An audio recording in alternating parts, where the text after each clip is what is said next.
All right. Yeah, we are live. And yeah, pretty sure no one's on yet. Um, so how do you like BookTube so far? You've been on it for a couple months? Um, yeah.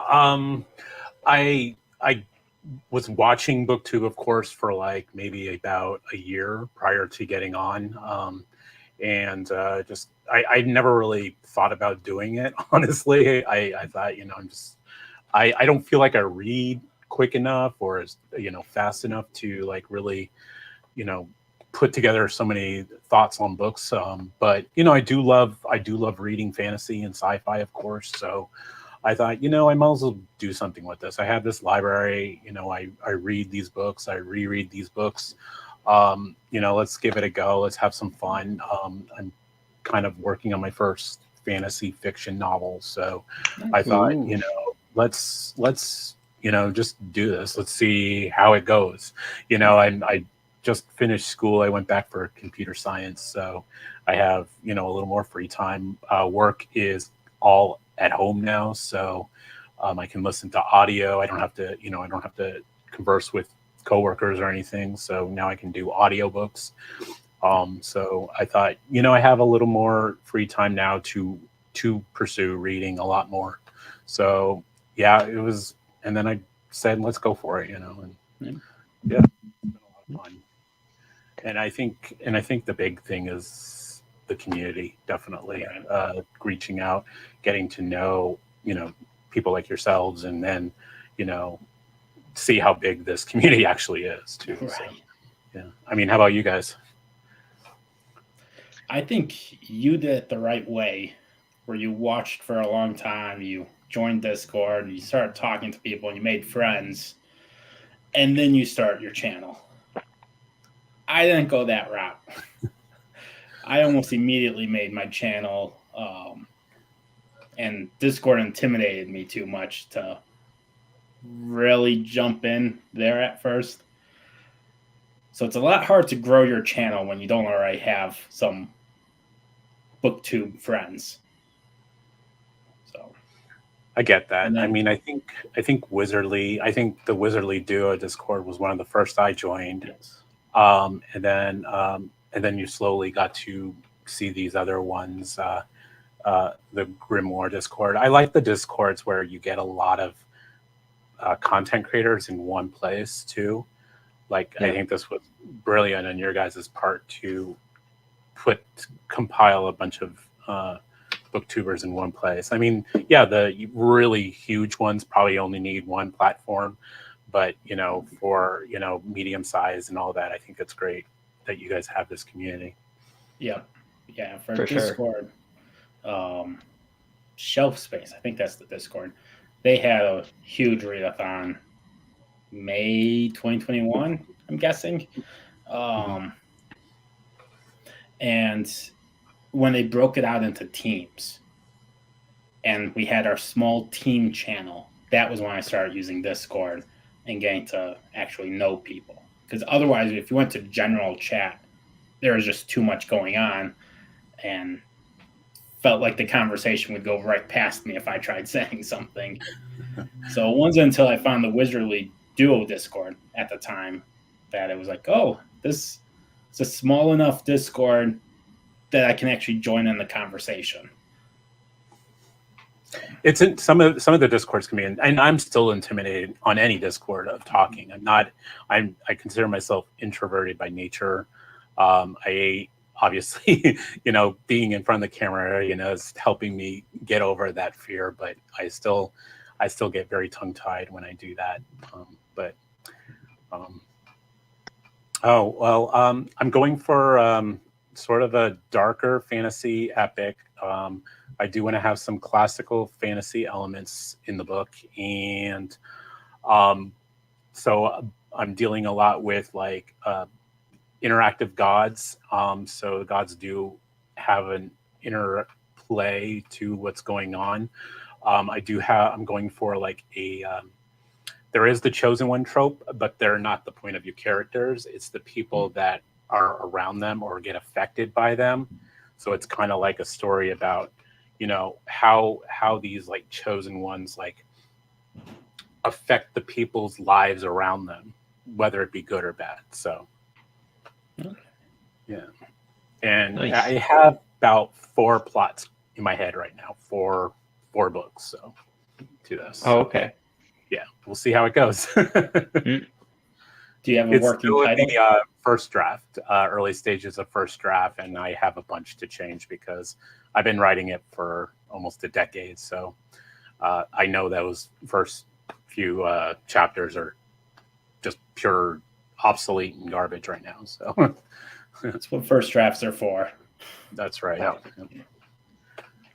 How about you, Jordan? What's your YouTube booktube journey? Oh man. Well, you got to thank Bryce over at Shelf Centered for that. Okay. Yeah, basically, I just started watching a bit of BookTube here and there. Like, I started off with Daniel Green, and then found Mike's book reviews, and I found Andrew's Wizardly Reads, Nico's book reviews, and then stumbled upon Bryce, and then all of a sudden, he was like, "You know what?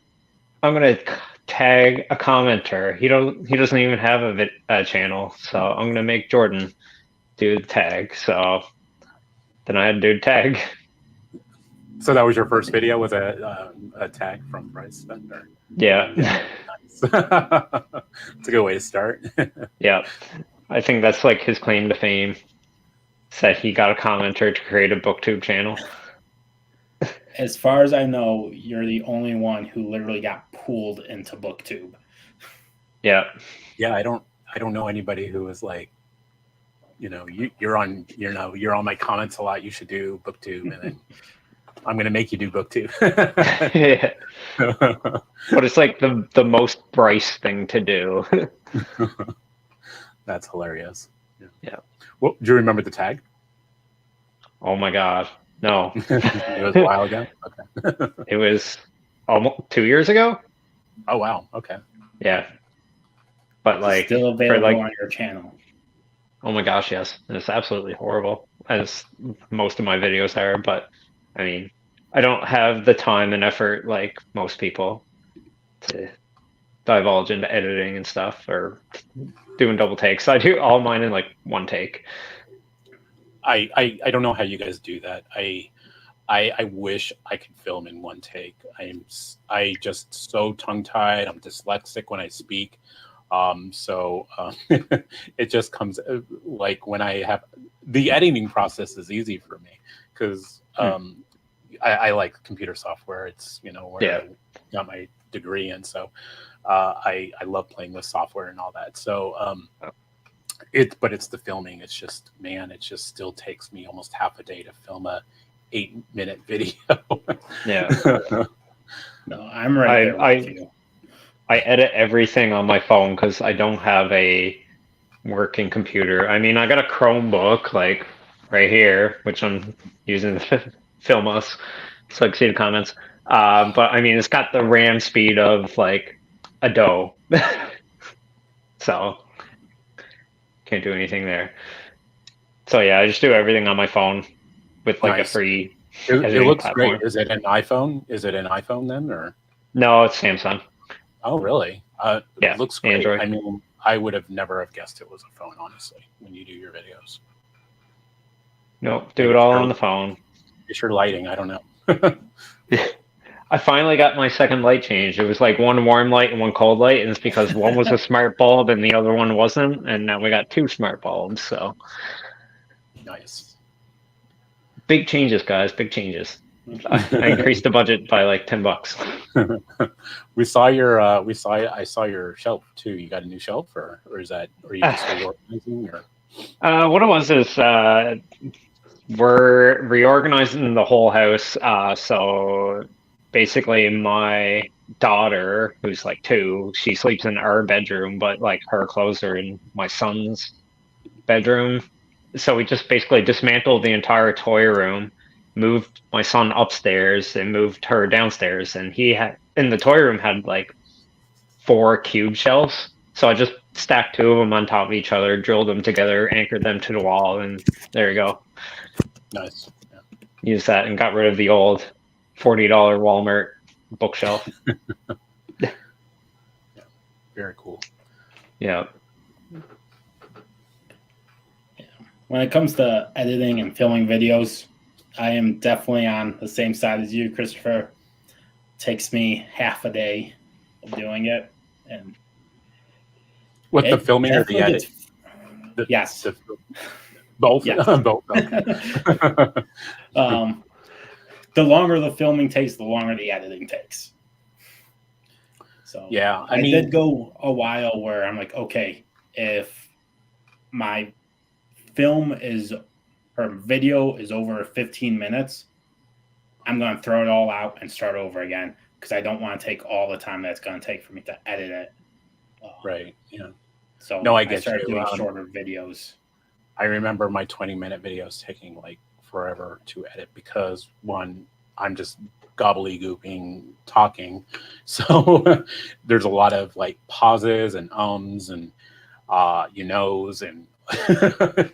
and it's just God, I can't put my thoughts together when that camera goes on, and it's just I don't know why I can do live streams, maybe because my work is a lot of live streams and you just get used to it, but like when that camera goes on and you're just kind of talking to yourself and then you like watch it, it's like, what are you talking about here? Big difference. I find big difference between just filming yourself as opposed to just chatting with other people. Big difference. Yeah. I didn't realize how many times I said the word so. But every time I'm recording, like I have another train of thought. So, and I go on to whatever it is. I'm like, really, every line. And 2 years of doing this, and I still haven't broken that habit. I'm a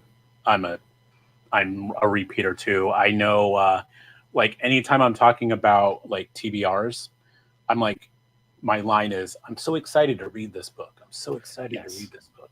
It's just like, can I be any other emotion beside excited? Nope. No. All booktubers are just excited. That's it. Yeah. Hey, Shad, how's it going? Hey, Shad. Good evening.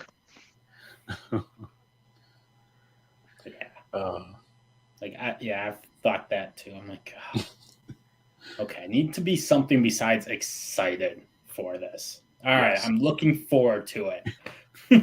There you go. Yeah, Can't looking wait to forward get is to another one I do though. So it's either looking forward or excited. My third just one. Take out your thesaurus. Yeah, I know, and I'm a writer too, so it's just like, I wonder how many times I've said the same phrase like in my books. Yeah. So, how long, Jordan? You said you've been on for 2 years then altogether? Basically, but the first like year is very sporadic. Like one video like every 2 or 3 months. I mean, I'm only in 4 months, and I already find myself like not always like I want to do at least once a week, but sometimes it goes to like 10 days, and a lot of it has to do with maybe being busy or having so I'm in a bit of a slump right now. My goal for the past like couple months was one video a week. Sometimes if I'm more energetic, I dish out another video, but like I just got like a lot of family stuff on to go. These past 2 months, like I had to cancel half my vacation and stuff like that. And now I'm just kind of finally trying to get myself back into the groove. That's why I hit up Patrick last night, be like, can we do a live show just to kind of ease me back into this? Because yeah, it's just been absolutely bonkers with everything on the go with my father and whatnot. Yeah. Patrick, you're pretty good. You got a pretty good schedule for yourself, don't you? Sometimes. So when I started, I was usually about once a week when I started. Occasionally I'd get to twice a week, but it wasn't necessarily the same day each week. And then took pretty much like 6 months off last year. Started back up in February of this year, and for a while I was doing every Monday, Wednesday, Friday. Wow. Dang. And that's a good commitment there. Yeah. That was when it was okay. If the video is more than 15 minutes, I'm starting over again.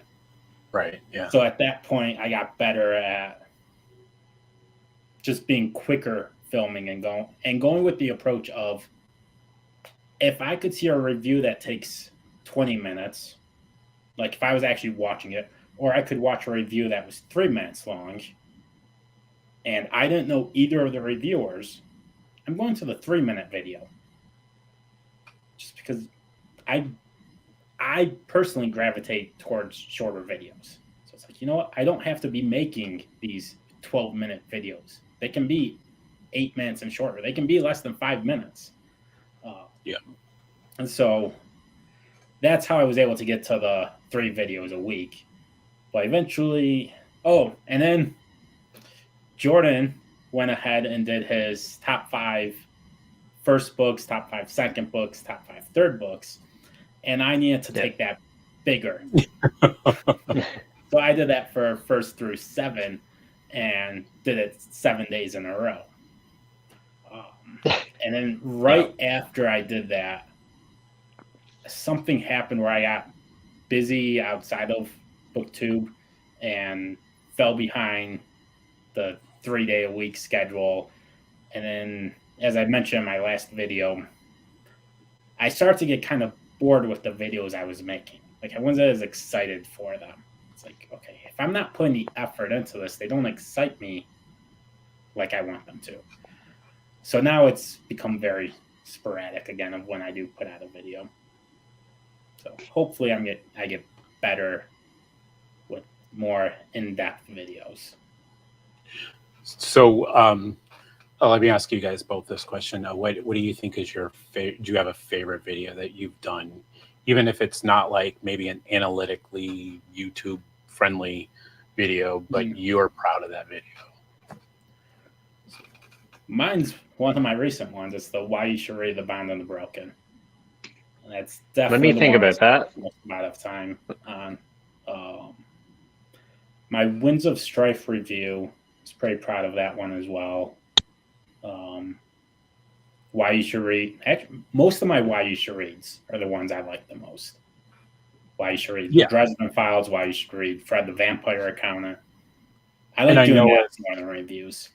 And I would say, as somebody who watches a video like that, those would probably appeal to me too.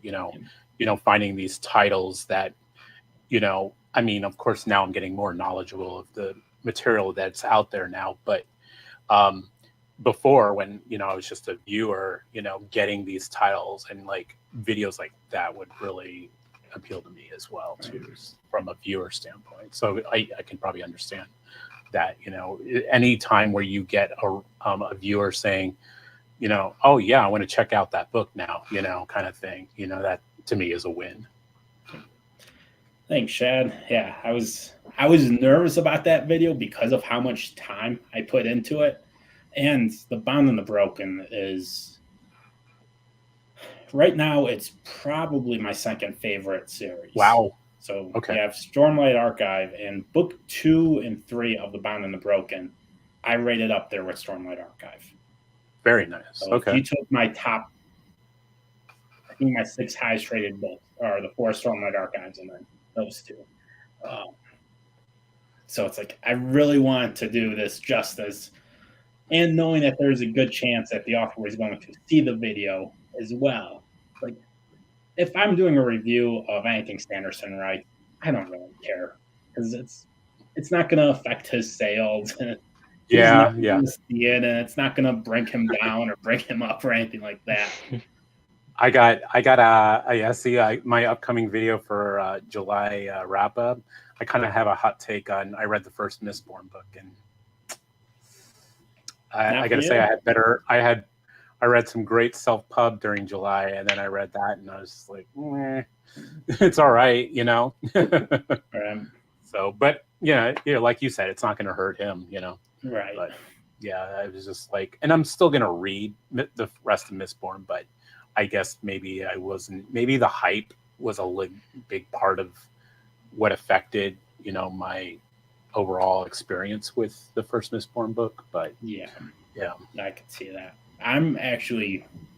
I consider myself to be pretty fortunate. So I read Wheel of Time because of a misunderstanding and some people telling me I should read it. And by the time I figured out that wasn't going to work for the prompt I needed, I was 3 books in and I was committed. So I read the whole series. And then I had 3 Audible credits left and they were about to expire. And I didn't know what I wanted to buy. So this is before I found book 2. So I decided, let's see if this Brandon Sanderson guy can do anything on his own or if he's just good at finishing someone else's ideas. Right. And looked on Audible, and there was Mistborn or there was Stormlight Archive. Well, Mistborn novels were 20 to 30 hours long. Stormlight Archive were 40 to 60 hours long. I'm like, well, let's go for more bang for the buck. I'll get the 3 Stormlight Archive books that were out. And this was, I think it was right before Rhythm of War came out. Oh, wow. Okay. Did you go right from 3 of them? And those were wow. first Sanderson. So I knew nothing about it. The only thing I knew about him was that he finished Wheel of Time. Okay. That was it. So I went into it with low expectations. I was expecting it to be bad. So yeah, it definitely blew you away. Yeah. But Nice. now that did you go right into that after the last books of Wheel of Time that he did? Did you go right into Stormlight? No. Okay. There's a bit of time in between,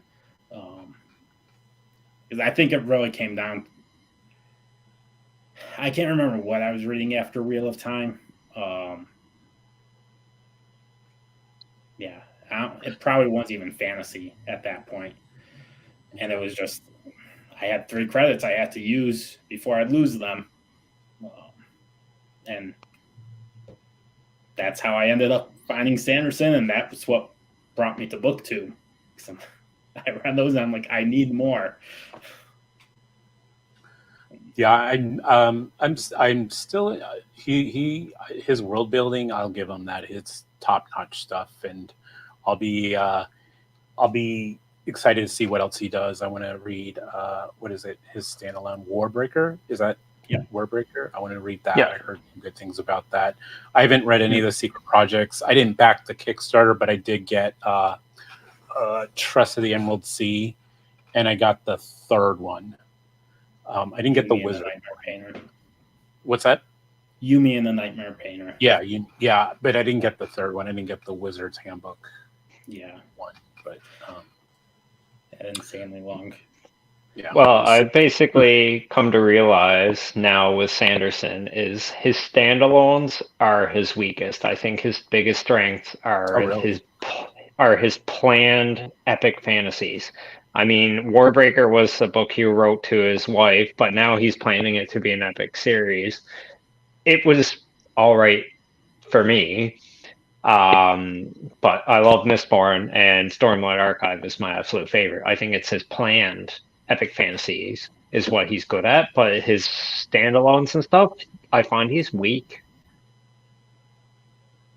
Okay. Definitely doesn't live up to the hype for me for that. I just finished Yumi, and I was just like, I was a bit disappointed, to be honest. See, for me, so I've been disappointed in all the secret projects. I haven't thought any of them were great. They were all right. That's the best thing I could say about them as a whole, is that they were all right. Yeah, I think the problem is in his big epic fantasies, he has the time to really invest in these characters and give them a really rich history and everything. But in these standalones, he kind of rushes it by making them trying to be funny. Yeah, so definitely a different style with the humor. Yeah. Okay. But I wasn't that big of a fan of the Lost Meadow either.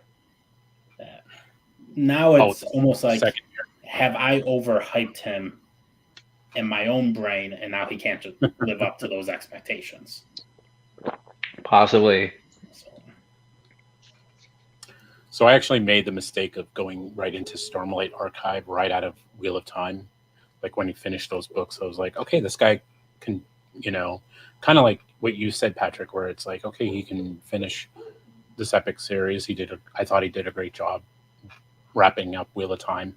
I'm like, can he write his own? And I went right into Stormlight, and I had a DNF'd it the first time around. I was like, I was kind of just losing interest, and maybe it was just, again, it was maybe just the time when I was reading it. I wasn't reading a lot at the time when it came out. I mean, I read it when it first came out, and I even went out and bought the hardback of it. So, I mean, I was pretty committed to liking this, but when I read it again, I liked it. And then when I read Mistborn, I definitely like Stormlight so much more than Mistborn, I think. Yeah. I think I would have DNF'd it, Way of Kings. But when I started it, I'm pretty sure it was the day I was running a marathon. So I was kind of committed to 4 to 5 hours of listening to this. Otherwise, I'd have to take my phone out and switch while trying to run still. And I remembered that it took me a long time to get into The Eye of the World. So I'm like, okay, this is going to be another fantasy novel. I'm going to be clueless for the first couple hours. Just let it go, and eventually I'll figure it out. So, and it worked out. But yeah, the beginning with the 4 time jumps back to back to back to back, it's like, all right, that's excessive. Especially on audio, it's hard to keep track of time jumps like that. Yeah, for sure. Mm-hmm. I back to what you were talking about with your video. Bound and Broken. I have all the hardbacks. I just have a really good, positive feeling about the Bound and the Broken. So hopefully I like it, because otherwise Ryan got a bunch of money from me. But sure it looked like a nice set, and I have all the hardbacks, and then of course the 2 novellas and all that. So yeah, I have good hopes. Do you recommend starting with the fall? Is it, or do you start That's with the big discussion? You can. Let me tell you what the fall was initially. So it started off as it was going to be the prologue to of Blood and Fire. And then he realizes like he had a little bit too much for it to be a prologue, and wrote of Blood and Fire, and then went back and wrote the last 2 parts of the fall. So how I view it is like the fall on its own, it's one battle from 4 different points of view. So you get the one person, then you go back and you do it again with a different person, then again with another person, and again with the 4th person. So you don't spend a lot of time with any one person, and they don't interact with each other. So it's 4 very short, action-packed stories. And I found it's 2 completely different writing styles. Yeah. Really? Yes. So the fall, he described it himself as a grenade of words to show you what you're going to get to.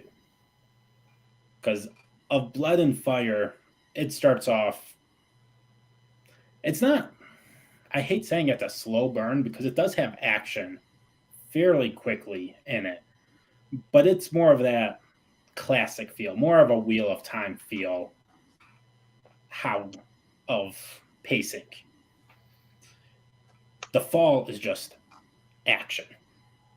Okay. So if you judge the fall on its own, it's easy to say, well, this had no character development. It moved too fast. I couldn't keep track of what was going on. As soon as I could remember someone's name, their story was done and I was somewhere else. But for me, combining the 2, So I think I read The Fall first and thought, okay, if this is what he can do in an 88-page novella, I'm interested in seeing what he can do in a full-length novel. And then Of Blood and Fire, it was too close to Aragon for me. And I had just read Aragon, like, I think 2 years earlier. So it was fairly fresh in my mind. It's not like I read it when I was a kid. Right. Yeah. There was too many plot details that were similar. And it's like, okay, the writing's good, but this is too similar to something I've already read. But because I had read The Fall, it's like, okay, The Fall is not like anything else I've read. And this is part of the same story. So somewhere he's going to take this story that I know, and it's going to completely go a different way. And I feel like he did that with the next 2 books in the series. Nice. Okay. And if you haven't read Aragon, then I would expect you to just be fine with it. Yeah, I wouldn't have had any problems with The Blood and Fire if I hadn't read Aragon. Very cool. So yeah, I'm coming to the belief now that The Fall is good to read after each novel. Because it's kind of like the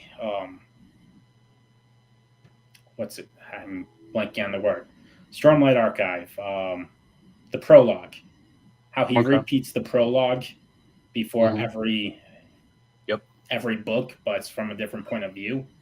And you know the characters more each time you see that prologue, so you're getting more and more information out of it. Well, with each of the novels, you know the characters from The Fall better. Because the characters that survive The Fall, they're still around in Of Blood and Fire and Of Darkness and Light, but it takes time to meet them. So you get your character development in those books, and then you go back to The Fall, and you're like, oh, I know who this guy is. And, oh, this is why he's the way he is. And, so, yeah, that's how I view it. Throw it in whenever you want and as often as you want.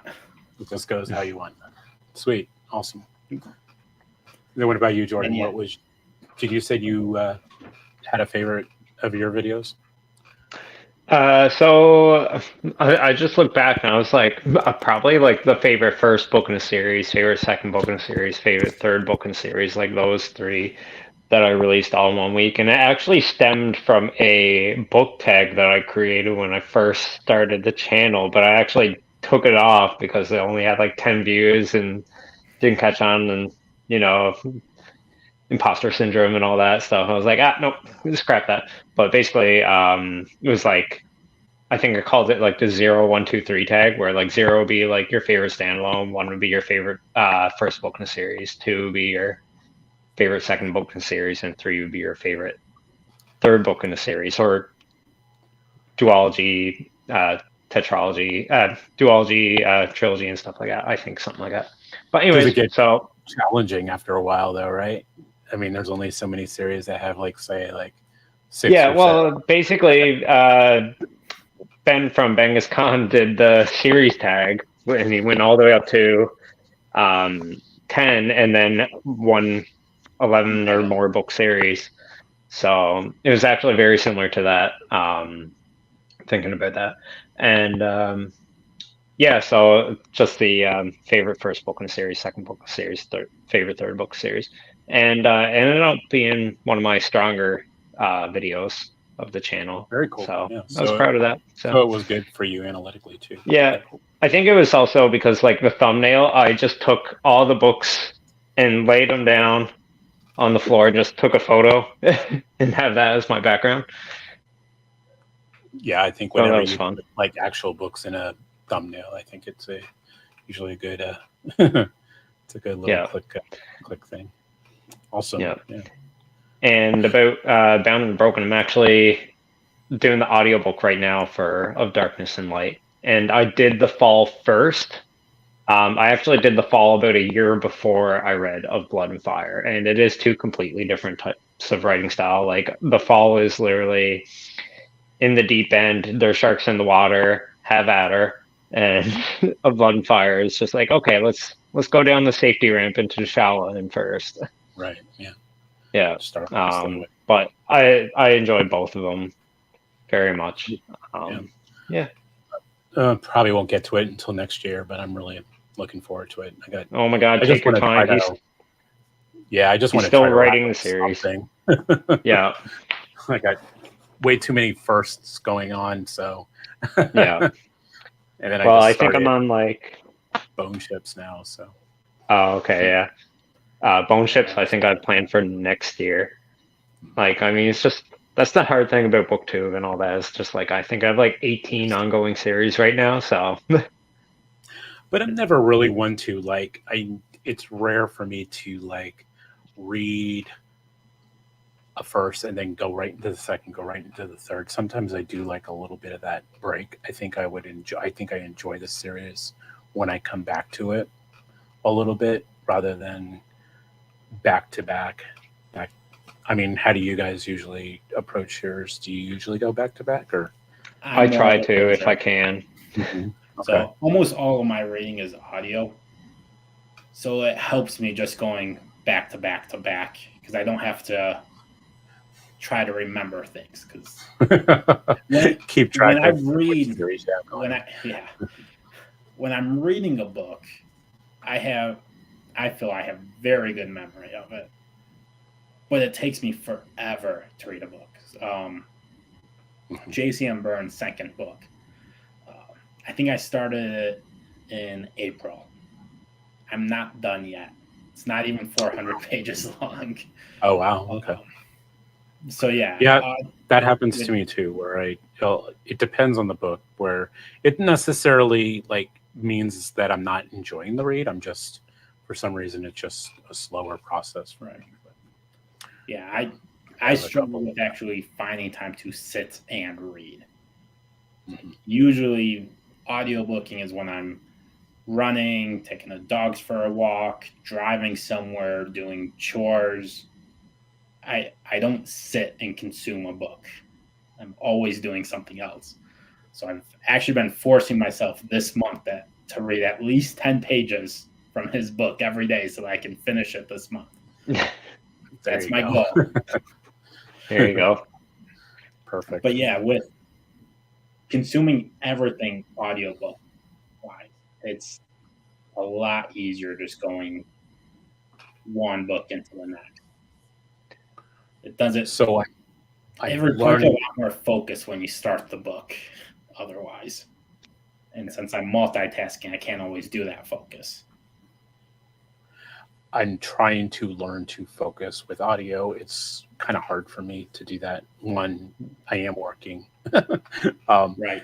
Granted, it's a lot of computer stuff, but there's still it's hard for me to multitask. So if the audio is going, it's like I'm always hitting that. What did they say? What happened there? Kind of thing. Yeah. For me, I still a little difficult for me, but I'm getting there. For me, with audiobooks, it's usually with more like mundane tasks, like washing the dishes or mowing the lawn or driving or walking, like something that doesn't require thought, much thinking, right?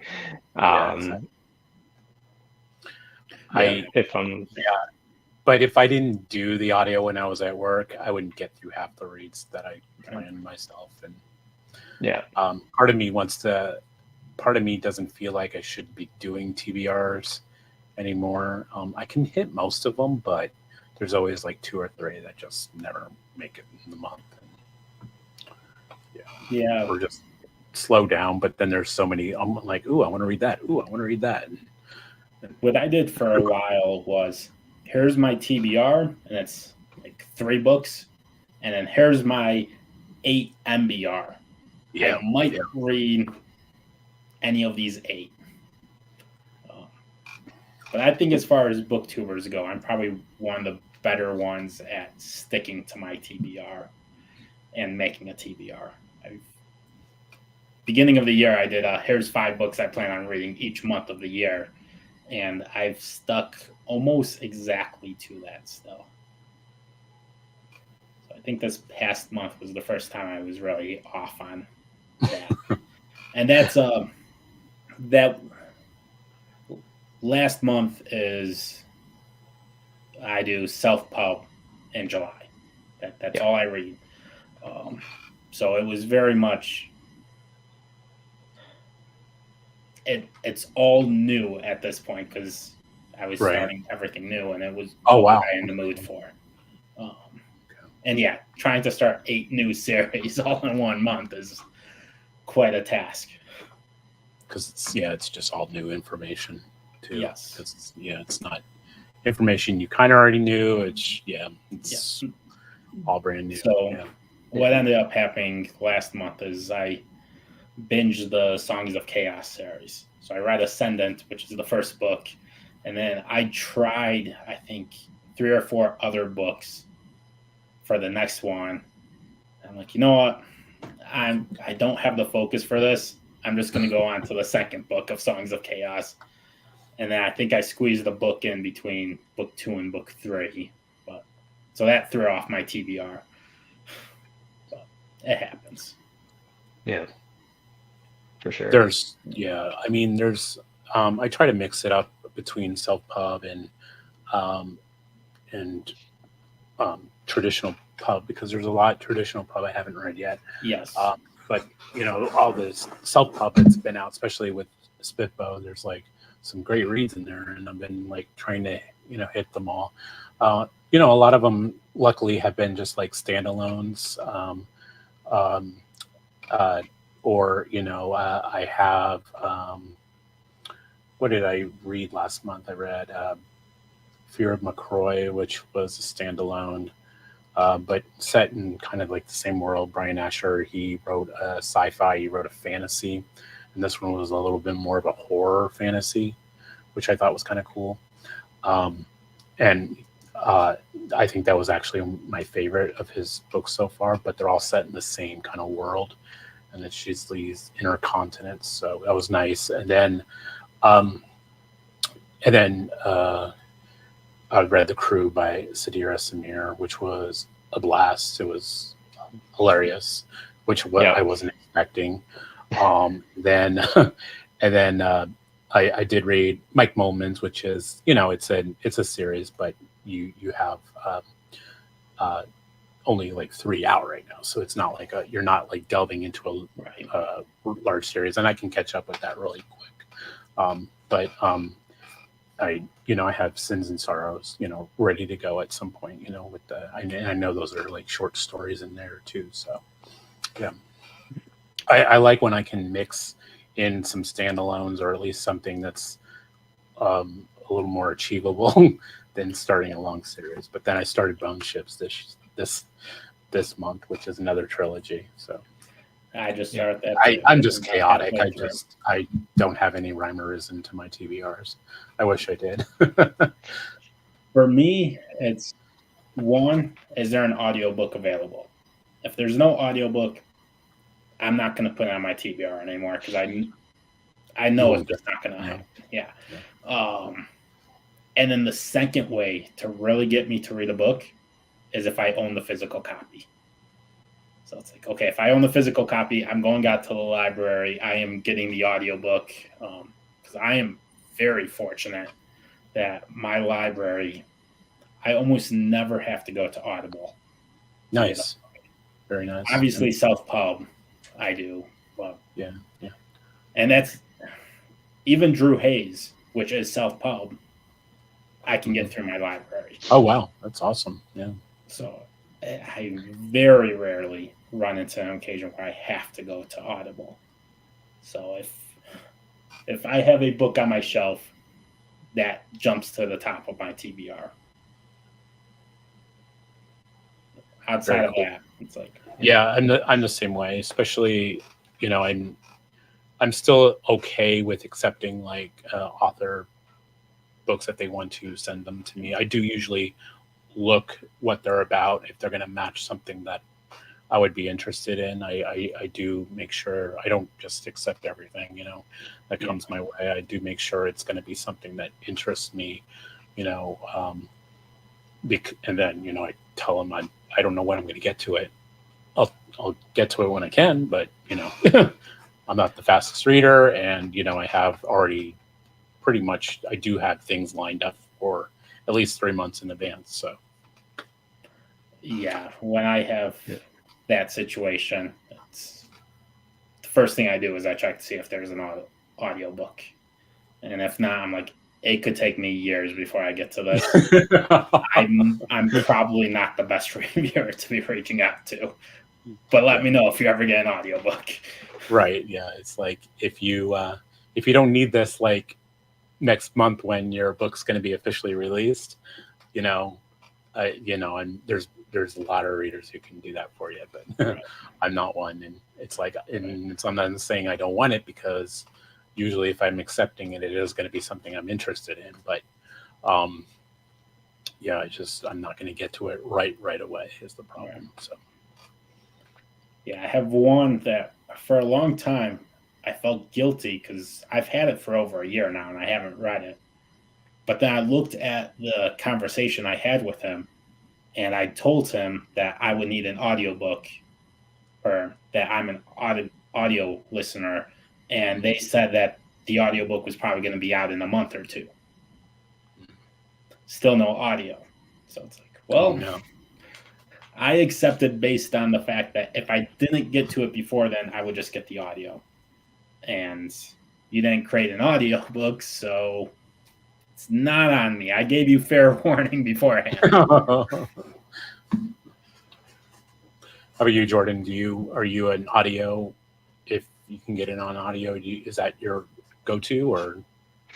Well, lately it is, yeah. It's only like recent, like by recent I mean like end of 2022, where I just started increasing the audiobook speed. I used to always go with like 1 time speed, but now I'm generally like 1.6 to 1.9 at times. So I'm just flying through audiobooks now. I think Dresden Files did that to me. Yeah. But yeah, I primarily read mostly via audio now. But I do read physical. I always try and slot in about 2 or 3 physical books a month.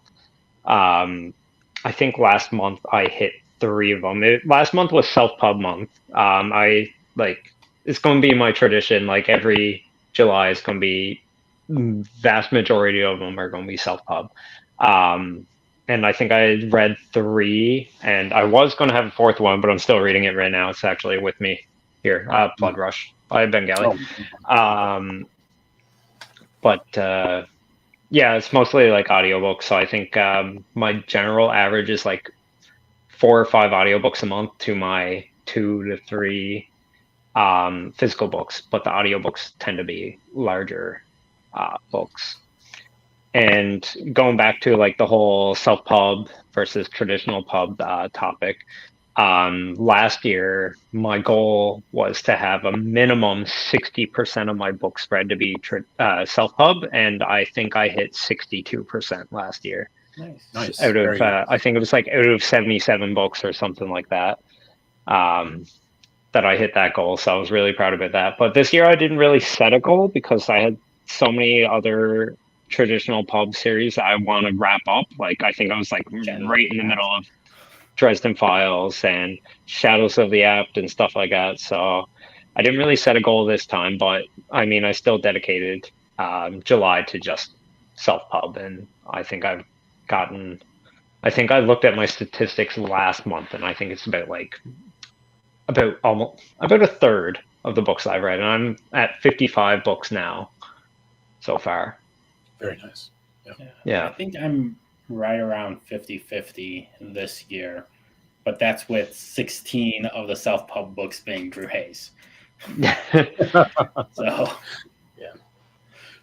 yeah, my initial plan and set out when I created the channel, when I was deciding on what I want to really focus the reads on, and I do want to promote self-pub, so I've been 50-50, I think, and I've been pretty well sticking with that. So I think because like you guys, there are traditional pub books that are, I haven't read yet. I haven't touched a single Adrian Tarkovsky book yet. I definitely want to hit either the Shadows of the Apt or his sci-fi. reads. Yeah. One of my first videos was about talking about popular authors I haven't read. I haven't read Jim Butcher yet. So I mean, there's a lot of really popular authors I haven't read, but I do want to still commit to that self-pub For sure. reads. Not as just well, that. too. Yeah. There's also traditionally published books and series that are good that aren't popular. Yeah. Yeah. Like Right. Well, you Alex could Roy. definitely tell like the bookstores deem who's popular and who's not. Like,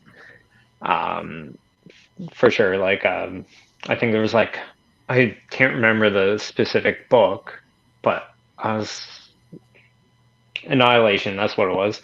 Bookstores were praising it, and almost everyone that I know personally, like in real life, like we all dislike it. It was confusing. It was slow. It was boring, to be honest.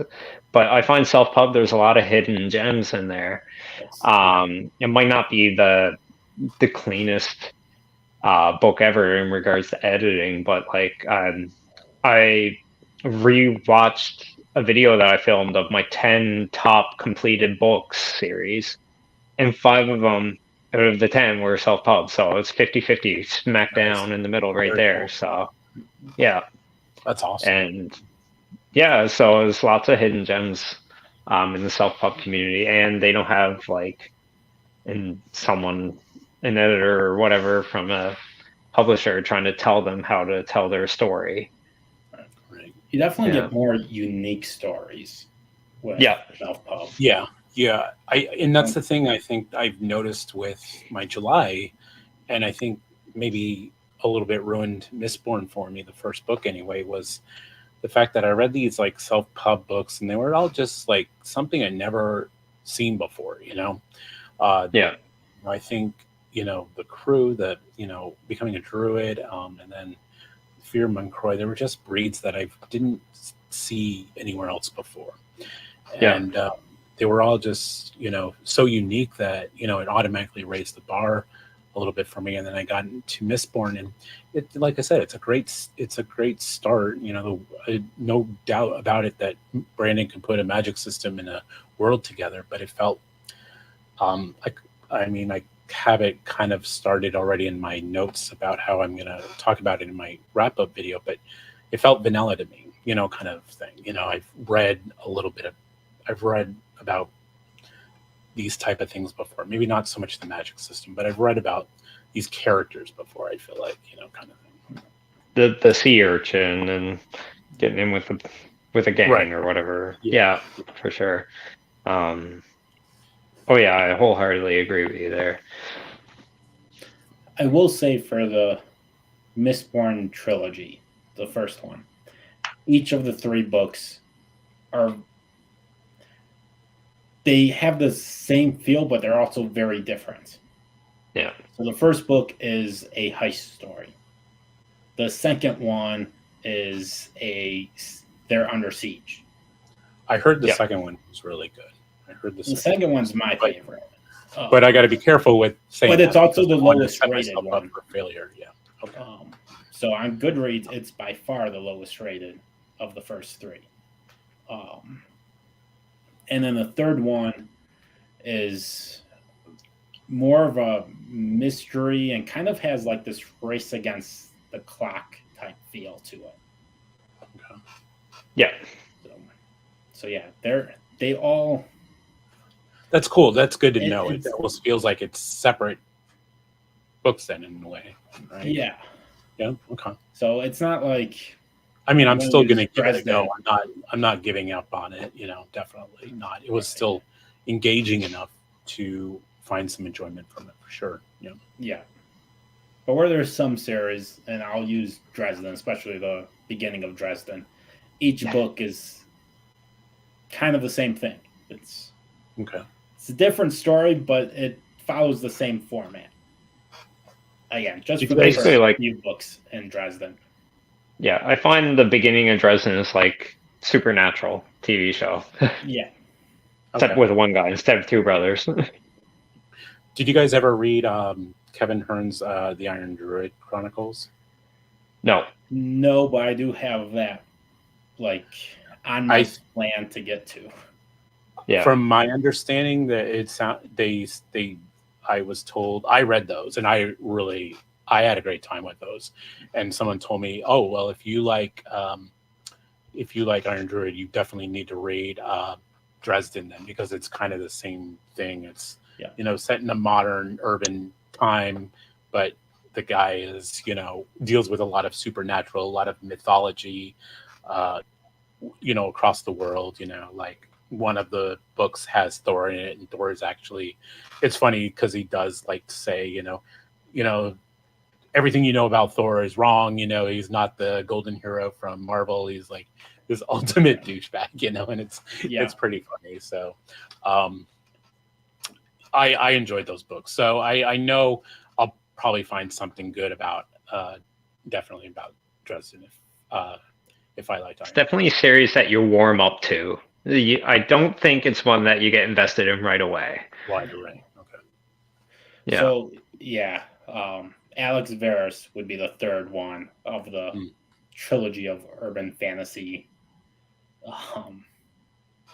supernatural series. And Alex Verus, even, I think it's in the first chapter, he's talking, and he's, instead of a wizard in Chicago, he's a mage in, I think, Cambridge. And he even says at one point that there's not many of us who actually advertise, because he has a store or he has a shop where he has magical items. It's like, although I did hear a rumor of some guy in Chicago in the Yellow Books or Yellow Pages advertising as wizard, but that's probably just an urban legend. Right? So he references Dresden in the first chapter of the first book. Wow. And that's actually what convinced me, okay, let's give this a shot, because he's recognizing Dresden's kind of like the granddaddy of that type of story. And he's not trying to rip off of it without you realizing that there's a connection there. He's like, I'm just going to address it right at the beginning. He's paying homage to it, I guess. Yeah. I mean, I think is it called Faded is the first one? Yes. Yes, I got that on audio, but I remember showing that to you, my purchase, but still haven't gotten around to it yet. Maybe after after the next Dresden book, and then I'm like, oh my god, now I gotta wait for forever. I need my Dresden fix. Then I'll switch to Alex Versus by then. Yeah. Atticus from the Iron Druid has a wolfhound named Alberon, and he talks to Atticus. He is actually pretty cool. I think one of my favorite animal companions, definitely. Nice. Very Celtic mythology focused with Iron Druid. I think a lot of I had a good time. Maybe I'm sure Dresden and probably Alex is probably a little probably a better series, but it was like a fun read, kind of like that. You just want a fun, casual read.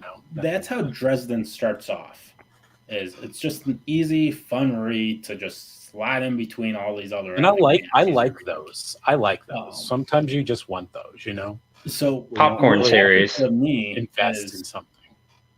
The first book was okay. I don't get the hype for the series, but this isn't bad.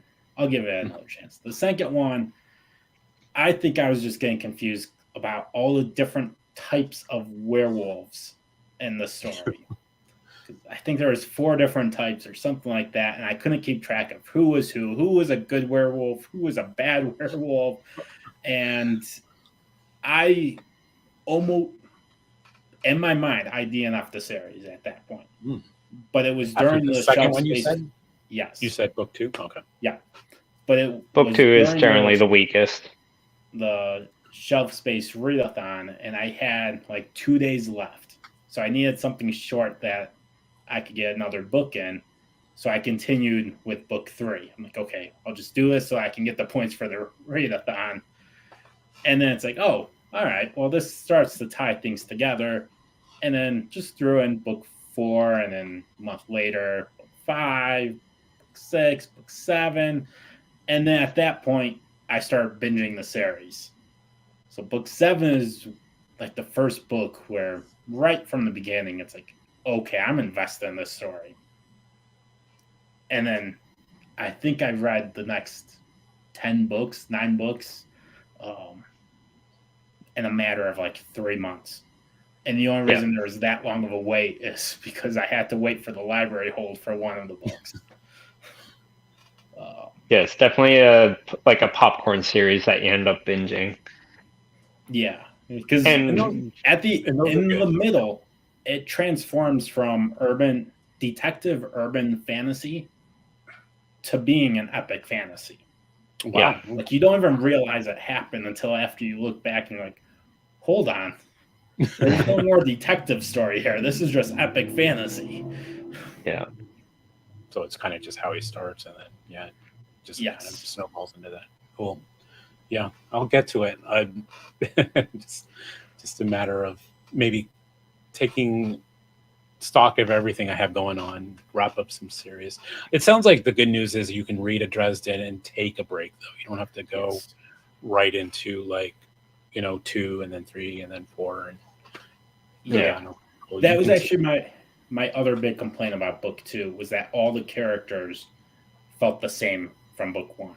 Like they didn't grow at all between those 2 books. And then book 3 is where they start to grow. But yeah, you have Dresden and then you have the cast of side characters. So there's Murphy, who's going to show up in pretty much every book. But then you'll have one book, Mike will be in it. The next book, Thomas will be in it. And then Mike will be back in it. And then you'll have Michael and Thomas. And the cast of characters, whoever's buddy with him that book will potentially change. But it rotates back to the ones that you met. And if you do the audio, keep in mind, like the narrator, James Marsters, he starts off not doing a good job. Agreed. He starts off very poorly. It's just like he takes the sheet of paper and just reads it with the dullest voice. But then I think I'm going to say like after book 4. Yeah. Yeah, around book 4, he finally decides to think like this isn't a job, this is something I could do. And he develops Harry Dresden, and James Marsters is now Harry Dresden. Like he takes it and he runs with it now. He does an awesome job. But like I said, if you got the time and the effort, it does take a little bit of a warm up. Yeah. Fair enough. At one point, he couldn't do the narration. Like his schedule didn't line up, and it was for Ghost Story. So they had a different narrator, and they had to do a re-recording with Marsters narrating because everyone complained that Marsters is Harry Dresden. You can't have a Harry Dresden audiobook without him. It's tough anytime they switch narrators in any audiobook. You have to almost have that same narrator because you're immersed in that. You're already experiencing that voice and all that. So yeah, especially with something like Dresden where it's first person. The only voice you hear is Dresden. Yeah. So to have that voice change, it's like, okay, that's not going to work. So I was able to listen to all of the Dresden files through the library except Ghost Story. I have on audio so that I could get Marsters' narration of it. Maybe I'll read the first few then, or I could do a immersion of both. So, I find that I do that a lot actually. There are books that I will only do all audio, like Evan Winters was audio. Yes. Did you read those? Rage of Dragons and Fires of Vengeance. Absolutely, audio is the way to go. Oh my God, that narrator was just, and I was just coming off of a reread, or technically a re-listen of First Law with Stephen Pacey, and I did the, and then I went into, this was back in February, and then I read or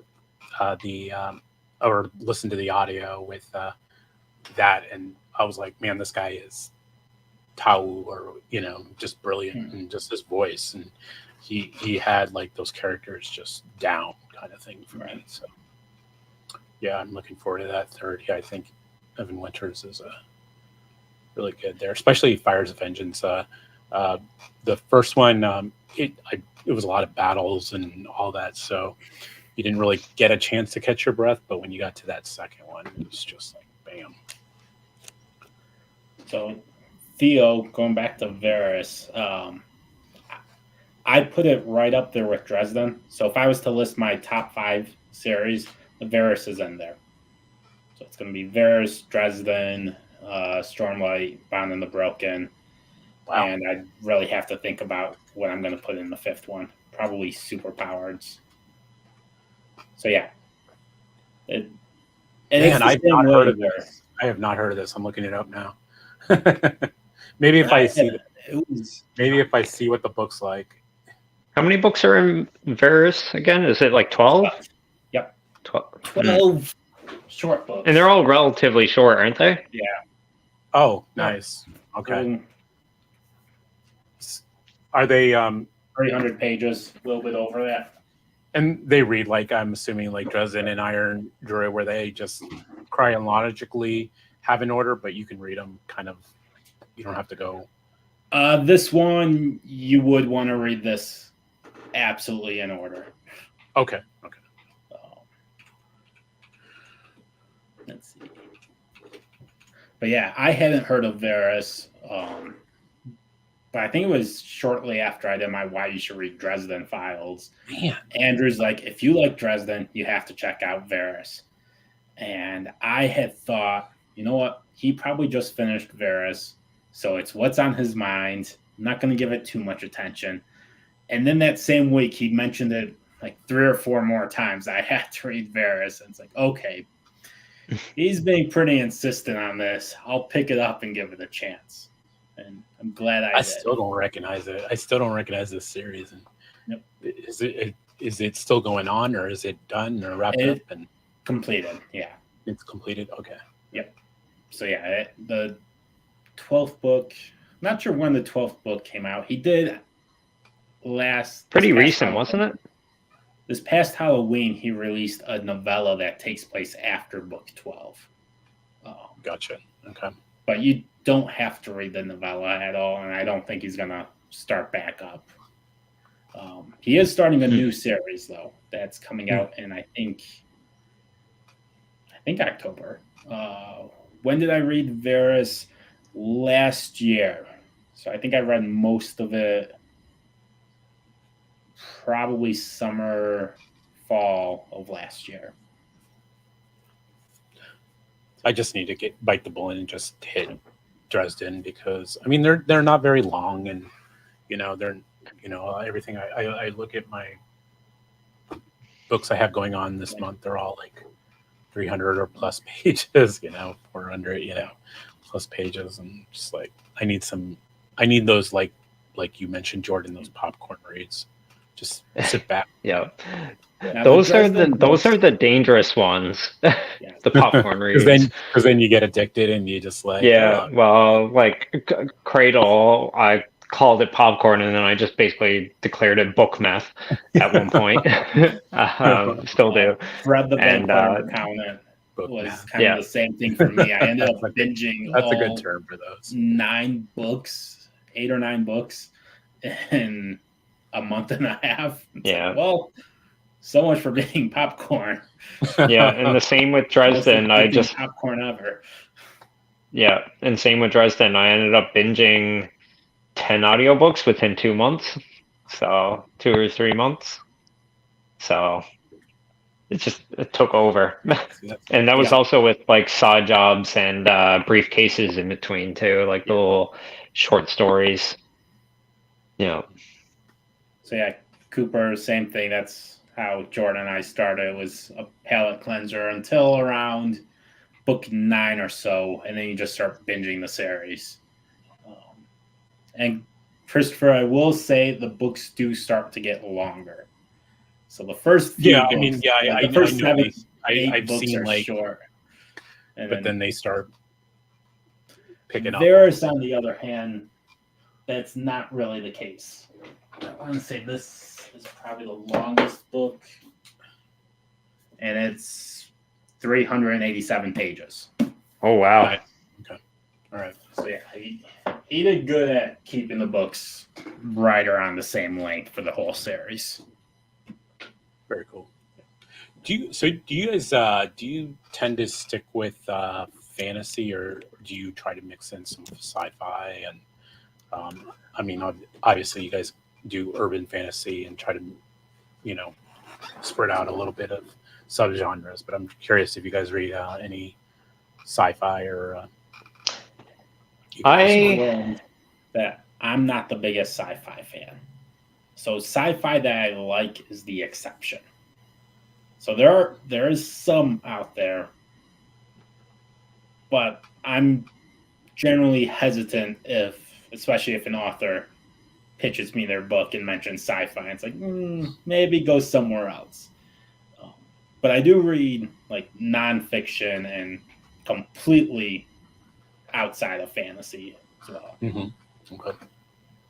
I like more of like kind of like the lighter end of sci-fi, not like the Mars trilogy, like Red Mars, Green Mars, Blue Mars. Like that stuff is a little bit too much where the jargon gets a little overwhelming and all that. I like more of like the simpler kind of sci-fi, The Martian, Project Hail Mary, the Red Rising trilogy. Like it's in outer space. They have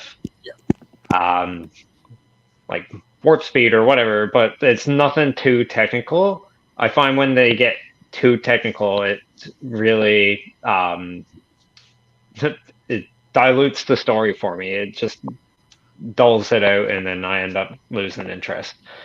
I think I'm the same way on that aspect. Like I'm enjoying Red Rising. I did read the first book to the Sun Eater series. Could almost read as fantasy, honestly. Half the time I forgot it was sci-fi until we went into space. And like my favorite sci-fi series to date is Song Kamaria by T.A. Bruno. Self-pub series. Absolutely phenomenal. And like he does it a little bit on the harder sci-fi, but the way he writes it is very well done. It's it's super digestible, and it's very unique. It's very like got all these unique alien races and all that stuff too. So it's definitely lots of world building and stuff like that. And he writes like very like cinematic action scenes. Like it reminds me of like a Marvel movie when he writes action. Okay. Yeah. It's really cool. Yeah. I'll take a look at that. I tried the 3-body problem, and oh god, that was brutal for me. I it was one of those reads where everyone was saying, "Oh, you got to read the 3-body problem." So, it's great, and it was so hard science for me, and I didn't really enjoy that book. I read it all the way through, but I'm not going to continue that series. It's just too hard sci-fi for me. I've also seen with sci-fi is one of the complaints about fantasy is when people can just magic their way out of a problem. I've seen sci-fi just science their way out of a project, except it's made up science. So it's we have this technology that nope. Yeah, it's just like magic, it's right? Fix it. Yeah. So, Andy Weir's defense, if you're referencing The Martian, he did his science. So that's actually why I like The Martian. Like, when I was reading The Martian, it was like this could be a nonfiction story. Yep. So Film Theory, it's a YouTube channel I used to watch all the time. They did the science behind The Martian, and everything checks out. Yeah. Like you could grow potatoes on Mars, and everything that happened to him could happen. Right. Yeah. Yeah, it's on my list. We're both The Martian and Project Hail Mary. They're both phenomenal standalones. I love them to death. But Andy Weir only writes one type of character, so don't be alarmed if it's just like, it's just the same guy with a different name. Yeah, I was planning. I think I was planning to do some sort of like theme for September, like sci-fi September, because I don't have a lot of sci-fi in my reads. It's usually all fantasy. Um, Yeah. but um, but with the readathon, I just want to coming up to. I want to make sure that um, that it's going to have some of the make fit some of the prompts. Otherwise, yeah, I don't want Yeah. to read a bunch of books that I can't use for the readathon either. So Yeah, I think I got one sci-fi in for September for the readathon, and also it's a buddy read with Bookish Chaz, and that's oh, Empire Silence. oh yeah. Yeah. I only read the first so far. I was working. I was going to work Halloween Dark into September, but I want to make sure I can hit a prompt first before I do that. Yeah. Wistful Ascending. That's one of the sci-fi novels I've actually really enjoyed. It's I on have my to look list at the too. prompts. I was supposed to read it in May, and my May was like I was burned out. I was actually burned out from a readathon in April, actually two Right. readathons in April, and I was burned out, and I didn't read a lot in May, so I didn't want to do Joe injustice by reading a book I wasn't like in the mood to read any. I mean, I was in the mood to read. I want to read his book, as in I wasn't in the mood to read anything in May. Right. So I didn't want to go in a crabby mood. So I said I'm just going to revisit it because I want to read this book in a good mood. So I did something similar to that with Becoming a Druid. Now, it wasn't that I wasn't in a reading mood. It was I was obsessed with Drew Hayes at the time. So it's like I started reading his book, and all I could think about was the Drew Hayes series that I was in the middle of. So I was like, no, I'm gonna put his book to side, finish this series because that's all I'm thinking about, and then I'll come back to it when I'm in a better mind frame to be open to a different story. Yeah. And Becoming a Druid came perfect for July because I did the Spiffbo 9 Keymark Discord readathon, and I was actually one of the captains. So I thought, oh, perfect timing. Let's fit in Becoming a Druid because it's on the list. So, so that worked out really well because I was the same way. I was like, I got those books early. I was like one of the first arcs I got, or not arc, but books provided from the author. Like when I started my channel, and I'm trying to do a first come first serve basis, but it didn't work out that way. But then it worked out with the Spiffbo. So Cooper, I actually got one of the Warhammer 40K books. I think it's like one of the omnibus that most like people recommend. It's like about an Inquisitor or something like that. I can't remember what it's called, but I think I'm going to try Warhammer 40K. Like it's somewhat soon. I'm the same way. If you guys know, if you checked out Caleb, his channel's Celebrity, he read Warhammer, and I reached out to him to ask where do I start with this series, because it always looks overwhelming because there's so many books out for Warhammer. Yeah, and they're all from like different authors and everything. Yeah. I watched 4 or 5 YouTube videos, and they all say this one series is the most recommended one for people trying to get into Warhammer 40K. Now I can't remember what it's called off the top of my head though. Ezra Horn Inquisitor. That's what it is. Yeah. Thanks, Cooper. Yeah. Thank you. The omnibus. I think it's like 3 books. For $25 Canadian, something like that. I got it on Kindle, so nice. And they seem to be pretty short, like 300, 400 pages each, like nothing too crazy. So I think I'm gonna give that one a shot. Let me know when. Hopefully soon. If it's not too soon, I might try one with you. I'll try one. Oh, okay. Sounds like a plan. Yeah, as long as it's not in the next 2 months. Yeah. Oh, definitely not. No. Yeah. Sun Eater is probably the next sci-fi series I'm going to give a try to. Yeah. So sci-fi is one, again, because I haven't had the best experience with sci-fi. I wait till I'm in the mood for it before I even consider picking one up. But Sunnier is probably the next one that I will pick up. I mean, I can only speak to Empire of Silence, but I honestly, there's certain parts where you're like, oh yeah, this is sci-fi. Right. Yeah, it read very fantasy-esque to me, even less sci-fi than like maybe even Dune kind of thing. Yeah. To me, it's kind of like the best comparison I can make. And I think you'll enjoy the narration. I think the guy does a fantastic, because it is first person read, all taken from one person. And so I think the narrator does a really good job with giving him his voice. So, yeah. I'm excited to start Sun Eater next month. Nice. Yeah.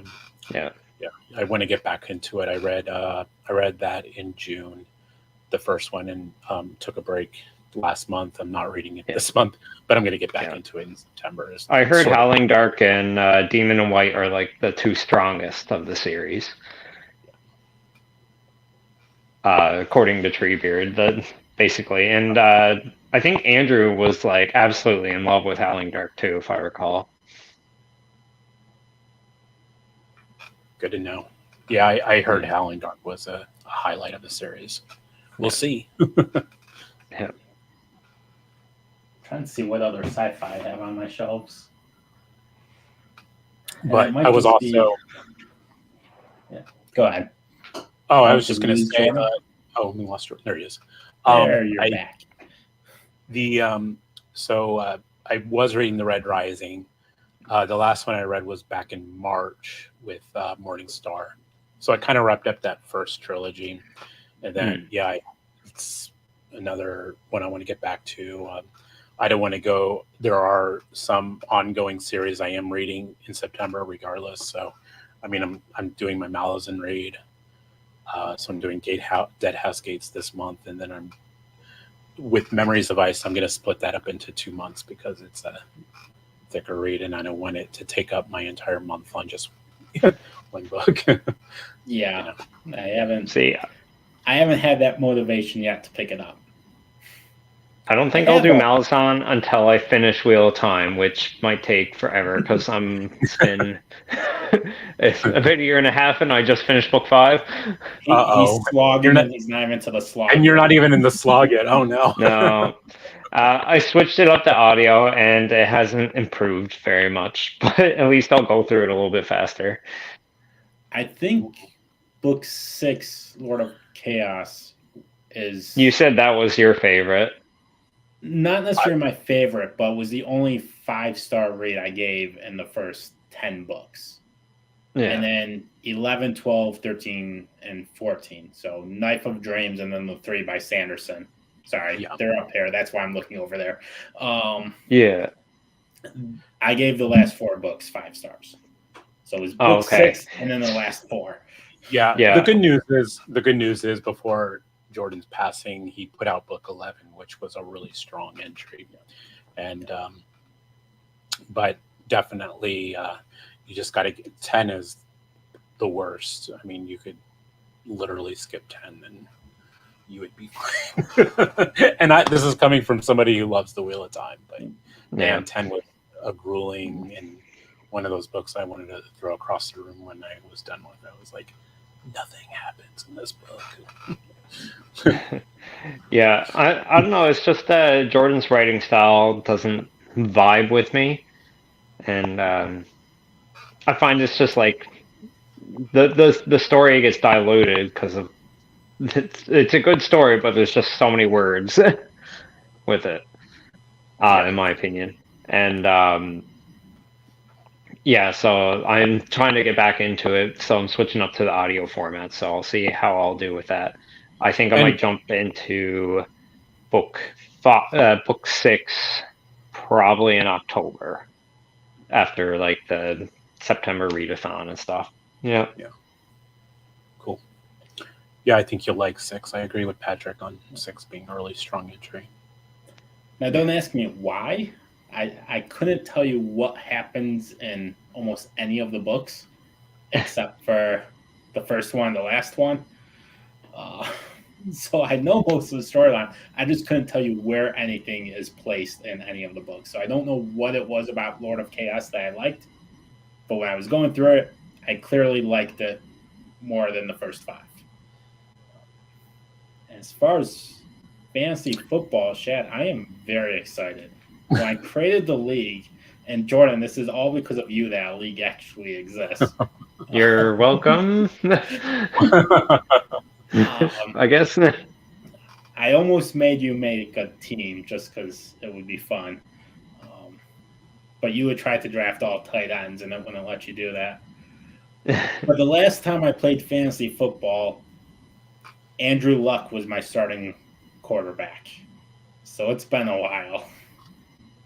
So I'm excited to give it another try.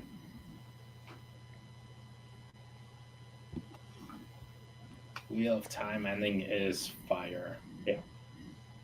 So looking back at it now, I can say that Sanderson's writing was a big reason for why I liked the ending of the story. That clearly And that's what how Sanderson writes. So yeah. Originally I thought it was, he just had a good story to work from, but for me personally, which is, I'm sure it's blasphemy for a lot of Wheel of Time fans, is I think Sanderson improved the series. It works better for me than when Jordan was writing it. Yeah, especially as when you get into those later books. Like I said, I think at least I feel like at least Jordan ended on a good high note with 11, Knife of Dreams. I think that was kind of getting back. We weren't still there yet, but and then Brandon knocked it up. He's like, all right, let me hit what's working in this series and let's just focus on that. And that's kind of what Brandon's I think what he did, Yeah. And he admits he was trying to get the voices, in his head down. Like he said, Matt was a struggle for him. Yeah, but I think he said he didn't get Matt until the fourth book or something. I didn't notice too big of a change. Yeah. I think it became a little bit less repetitive. Like less hair tugging and smooth. There wasn't quite as much of that. Obviously, he still had some of it in there because he was trying to make it feel like it was Jordan's writing. Continuation, yeah. But it felt more streamlined. Like the story flowed better for me. And I think why I was able to accept a lot of the repetitives more was I read it when it was first coming out. So it was like one of my introductions to fantasy years ago. When I started it, it was only up to I think book 6. Yeah. So when I was reading those, books every 2 years as they were coming out, I guess some of the things that were like, okay, yeah, I get that we know this mannerism. And I think it was just him trying to remind his audience what these mannerisms are, but he didn't really need to do that with the repetitives. But if you're going back to back, it's probably harder to read because it's like, I get it, Yeah, which I think I read all 15 books in 9 months, something like that. Wow. So yeah, it got very repetitive. The one that actually started to annoy me the most was each of the guys, so the 3 main guys, whenever you were in one point of view, he would make a comment that the other 2 are so much better with women than he is. Yeah. And it's like, all right, this was funny the first and second time around that they had this thought. The 10th time that they're each having this thought, it's annoying now. Well, yeah, it happens anytime there is a interaction between one of the main characters with a female, any female. Yes. And it's just even if they're not sexually attracted to that female. It's just they still have that comment. Just like, Right. I think that's what really brought down Fires of Heaven for me is like that battle between male and female. They're like whenever it's a female point of view, all they're doing is talking about how the guys suck at this, and then when it's the guy's point of view, it's about how pretty the girls are and stuff like that. And it got overwhelming in Fires of Heaven, and that really brought that down for me. there was a point and for how much I love the series as a whole, there was a point I was waiting for, like, if two women were battling it out, like if like one of our female heroes was fighting a villain. I made the joke that if a man walked in the room, they would both stop and look at the men and like start chatting about him. Yeah. Yeah. That whole I mean, it was a theme, and I got the theme because the magic system was female male based. True, very true. And it was part of me gets this whole male female, but there was a lot of, like, especially with his female characters, there was a lot of similarities between everybody. You know, every female character, you know, felt the same. You know, and you had to really like break apart those females after a while. You know, it took me a while. And I can only imagine what it's like for a female reader to go into that and, you know, just see that repetitiveness with the same mannerisms for every single female. And then, you know, a lot of the men. And them all falling for the same guy. And all falling for the same guy. After meeting them for, like, you know, 5 minutes.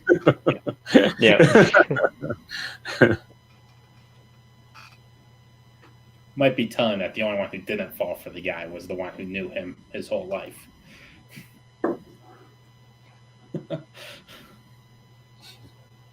maybe spend a little bit more time with him before you commit to him for the rest of your life. Right. Yeah.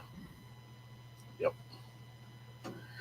Yeah. It was. There's some dated stuff there, but yeah, and that's another thing. I'm trying to hit a lot of like 80s and 90s fantasy, like traditional fantasy. You know, a lot of titles that you know, you don't see too often mentioned on BookTube. Like that I'm reading C.S. Riedman's Cold Fire trilogy. I don't know if you guys are familiar with that, but it's pretty good. There's some dated material. This is the second book I have right here, but yeah, this was a 90s author, but trying to work in some of these older titles that I haven't read. So yeah, just I'm more to my TBR. Yeah. For me, it's probably going to be towards the end of this year, beginning of next year. So I'm going to start reading things like Magician, Legend, Feist, Memory Sorrowthorn. Yeah. I want to read. I was a lot of people were reading Hobb this year. Now I have read all of Hobb way back in the day. I probably won't do a reread probably until maybe 2005 or 2025. Right. But it's gonna be a couple years from now. I want to try to hit Wirtz next year, Janning Wirtz. Maybe next year. Maybe just Nico's been hyping her up quite a bit. Maybe one of her trilogies first before I dive into her giant 11-book series, but just some things I'm trying to keep in the back of my head, but not enough time. No, never enough time. So yeah, for Hobb, I've been reading one sub-series a year. So I still have to read the Tawny Man Fits in the Fool this year. Oh, sorry. Tawny Man? Okay. Yeah. That was a good one. I liked that one. I liked that, and I liked the Ship Traders. Yeah. Live Ship Traders, yeah.